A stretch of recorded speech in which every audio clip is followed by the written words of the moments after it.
경제학 배운 사람들은 처음에 이제 보험을 그냥 다 똑같이 보험으로 배우기 때문에 그냥 메디컬 인슈런스라는 의료보험이나 우리 이제 국민건강보험이나 이런 왜 그건 별도로 취급을 할까 하는 생각이 듭니다. 자동차 보험은 여러분 그냥 뭐 소득이 많다고 더 내고 그런 거 없죠. 좋은 차면 더 낼 가능성이 있습니다. 왜? 한번 사고가 나면 커버리지가 높아지기 때문에. 그 얘기는 이제 사고 확률, 커버리지는 이제 사고 확률과 사고의 규모 이런 거 아니겠어요. 그 이제 그걸로 의거해서 보험료를 산정을 하는 겁니다. 액추얼이라는 사람이 그런 거 하기 위해서 있는 거죠. 보험료를 계산하기 위해서. 이 보험은 그렇게 보험료를 계산하지 않습니다. 이 보험은 어떤 식으로 계산하냐면 기본적으로 소득이 많은 사람은 보험료를 많이 내고 소득이 적은 사람은 보험료를 적게 내고 이런 식으로 하는 아주 독특한 보험입니다. 그렇죠? 왜 그럴까? 보험 어떻게는 어긋나는 것이죠. 사실 아프거나 병이 날 확률이 많은 사람이 보험료를 더 내고 자동차와 똑같습니다. 사고 날 확률이 많은 사람이 보험료를 더 내고 사고 날 확률이 적은 사람이 보험료를 덜 내고 뭐 그 건강한 사람이 보험료를 덜 내고 이래야 맞습니다. 그러면은 저는 재정 문제가 생기질 않는다고 봐야죠. 기본적으로. 그런데 첫째 왜 그러지 못하냐? 미국이 그런 제도입니다. 미국이 그런 제도지요. 그래서 미국이 이제 그러다 보니까 강제 가입을 제대로 못 시켜가지고 문제가 생겼습니다. 근데 강제 가입의 문제를 떠나서 자, 다 누구든지 유럽의 특히 그 복지국가를 주최했던 사람들이 보기에는 정말 이 문제가 생기는 겁니다. 이 가난하지만 질병 확률이 높은 사람들이 상당히 있는데 이 사람들이 정작 나중에 가서 보험료를 못 내가지고 병원을 못 갈 수가 있다는 생각, 실제로 그런 일이 일어날 수가 있습니다. 인간의 생명에 직결되는 문제를 그런 식으로 보험을 해결할 수 있는가 하는 게 이제 기본적인 그 철학적 차이랄까 그런 것입니다. 그러다 보니까 질병 확률이 높더라도 가난하면 보험료를 적게 내고 건강하지만 그래서 질병 확률이 매우 낮지만 그래서 자동차 보험이었으면 보험료를 매우 적게 낼 사람이 보험료를 많이 내는 어떻게 보면 매우 기형적인 보험을 만들었습니다. 이것은 경제 논리로 보면 조금 문제가 있는 것인데 소위 말하는 정치 논리로 보면 아주 당연한 겁니다. 많은 사람이 그렇게 하자고 그러죠. 당연히.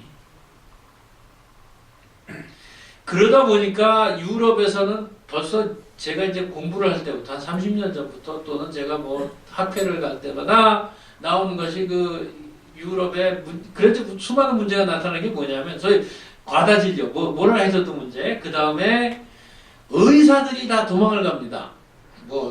그리고 한 번 진료를 받으면 몇 달씩 걸리고 좋은 의사들이 생각해보십시오. 그렇게 되면 이제 의사들의 수가도 통제를 할 수밖에 없습니다. 양질의 의료를 보험료를 조금 낸 사람들한테 주기 위해서는 그냥 무한대로 정부 재정을 할 수도 없고 그러면 이제 그건 의료 수가를 통제할 수밖에 없고 그렇게 되면 좋은 의사들이 어디 딴 데로 갈 생각을 하다가 드디어 갑니다. 왜? 미국이라 좋은 나라가 있거든요. 거기는 가면 그냥 막 차지를 막 할 수 있는. 그러다 보니까 이제 정말 문제가 생긴 것이죠. 그리고 과다 진료가 생기고 이제 그런 문제들이 이제 그 유럽 국가들에서 그래서 이제 유럽 국가들 의료보험 개혁을 해야 된다 그랬고 그러다 보니까 우리는 제가 아까 말씀드린 우리는 지금 다른 의료보험에 대상이 안 돼 보니까 굉장히 건강한 사람들이 진짜 좋은 거예요. 참 의사 선생님 아무 때나 만날 수 있습니다. 사실 물론 사전 예약을 하긴 해야 되지만 감기 걸림도 갑니다. 그러고 가면 그냥 한 90몇 프로 다 보장해 줍니다. 그리고 자기가 건강보험료 얼마 내는지 몰라요. 건강보험료 얼마 부담하시는지 잘 모르실 거예요. 꽤 냅니다.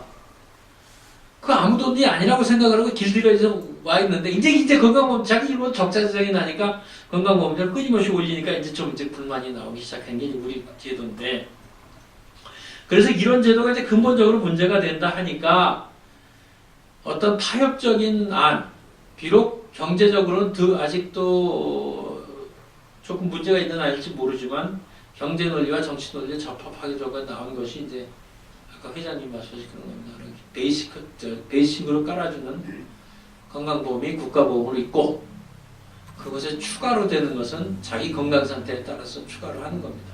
이제 그러면 아직도 그래도 그 추가되는 보험을 들 수 있는 사람 누구냐? 역시 여유 있는 사람이다. 그러다 보니까 이제 그거에 대한 불만이 있을 수 있지만 유럽은 하도 자기네 건강보험 체계에 대해서 이제 아주 질려가지고 그런 제도들을 도입을 해서 이제 개혁을 하고 있습니다. 영국이 제일 먼저 그걸 했습니다. 그럼에도 불구하고 영국 사람들은 자기네 나라 건강보험에 대해서 아주 치를 떠는지도 아직도.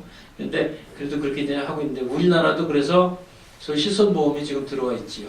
암보험 그런 거 있지 않습니까? 추가보험.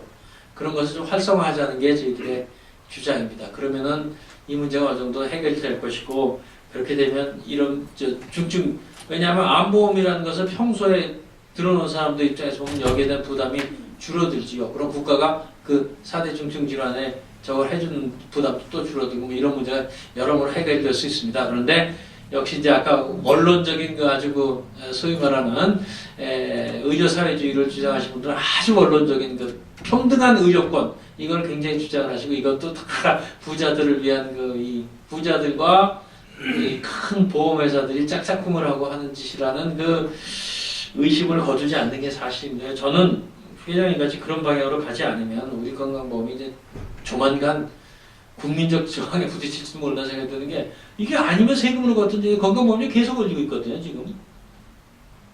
참 문제라고 봅니다. 다를지는 모르겠습니다. 이제 시간이 많지 않으니까 빨리 하겠습니다. 이건 다 했고요. 그 다음에 이제 참여경제는 뭐 창조적으로 잘하자는 걸 생각하시면 됩니다. 그러니까 아이디어를 어떻게든지 우리가 우월하게 가지고 제조업 기반하고 연결을 시켜서 그것이 정말 우리의 미래의 먹거리를 만들 수 있는 그런 걸 만들자는 게 창조경제고요. 이제 아마 경제민주화 문제 이게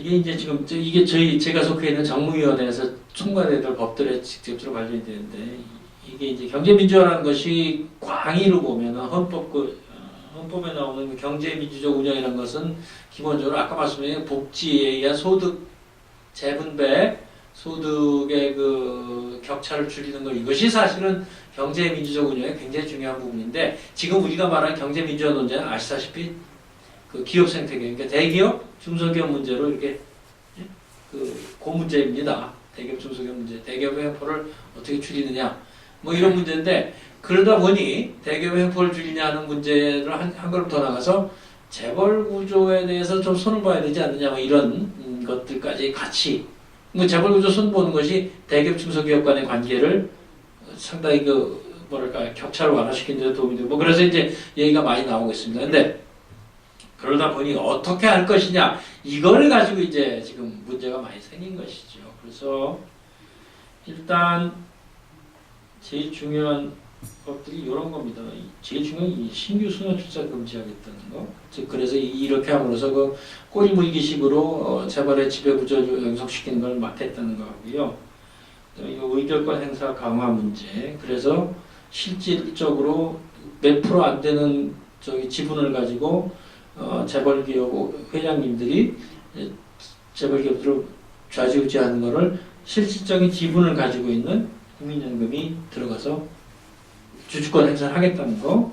그 다음에 이제 이명의 집중투표제를 단계로 가고 그리고 소액 기주들을 한꺼번에 모아서 대표 소속을 할 수 있는 것을 더 지금도 못하는 건 아닌데 더 잘할 수 있도록 하겠다.